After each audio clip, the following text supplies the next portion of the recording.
낯선 땅, 낯선 사람, 낯선 생활을 통해 각기 다른 맛을 느끼면서 희노애 락을 맛봤습니다. 이를 통해 저는 배냉을 맛볼 수 있는 사람이 됐습니다. 굿뉴스코 19기 배냉으로 해외 봉사를 다녀온 이찬빗입니다. 사실 저는 배냉이 있는 동안 한국에 가고 싶어하는 생각을 했습니다. 이 생각이 하도 많이 올라와서 지부장님께서는 이 생각의 이름을 한국 귀신이라고 부를 정도였는데요. 그런 제게도 배냉이 올 수 있었던 계기가 있었습니다. 저는 해외 봉사를 오기 전에 안타까운 사건이 하나 있었습니다. 바로 대학 동기의 죽음이었습니다. 저는 이 친구의 죽음에 죄책감을 가졌습니다.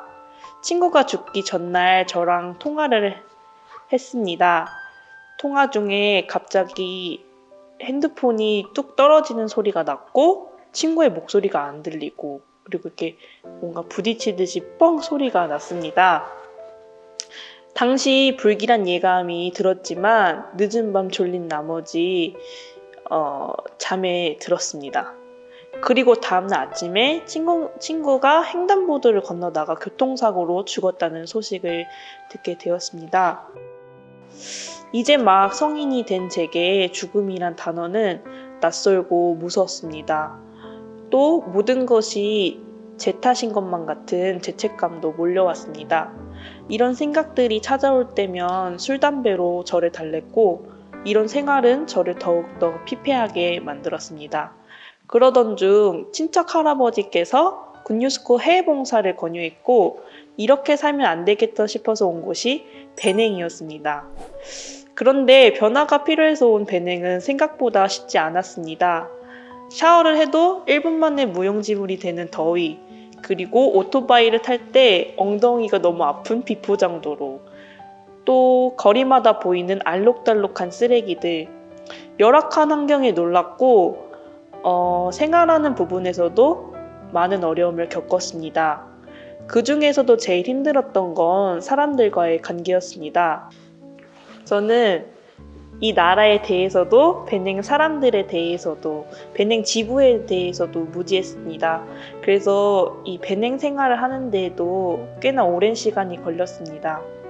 교제라는 것을 통해 자기 속마음을 드러내는 것, 나 자신을 버리는 것, 혼이 날 때 듣는 꾸지람은 저에게 상처를 줬습니다.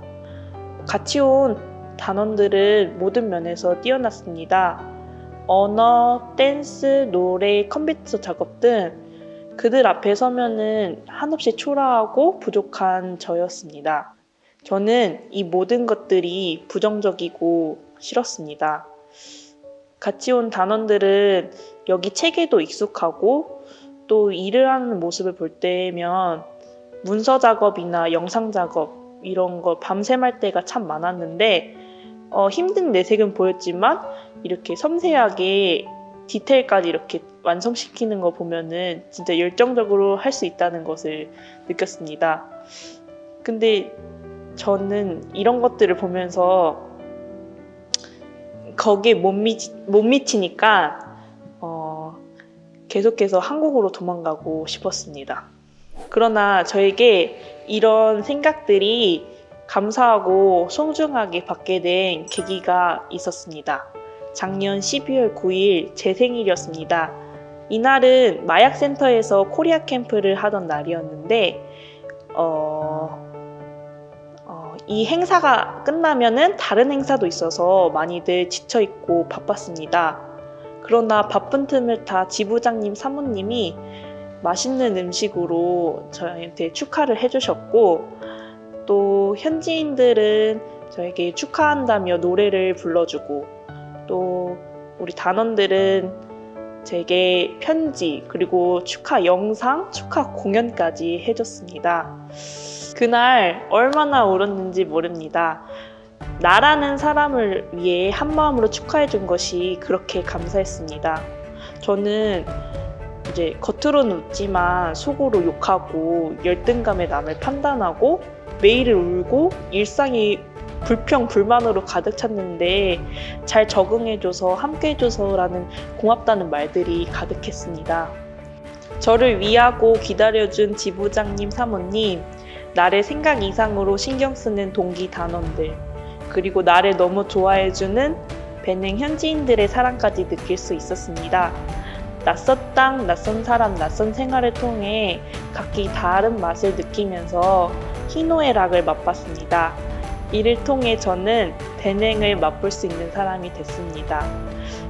항상 저를 먼저 생각해준 베냉 식구들에게 감사드리며 저의 이야기 마치도록 하겠습니다. 감사합니다.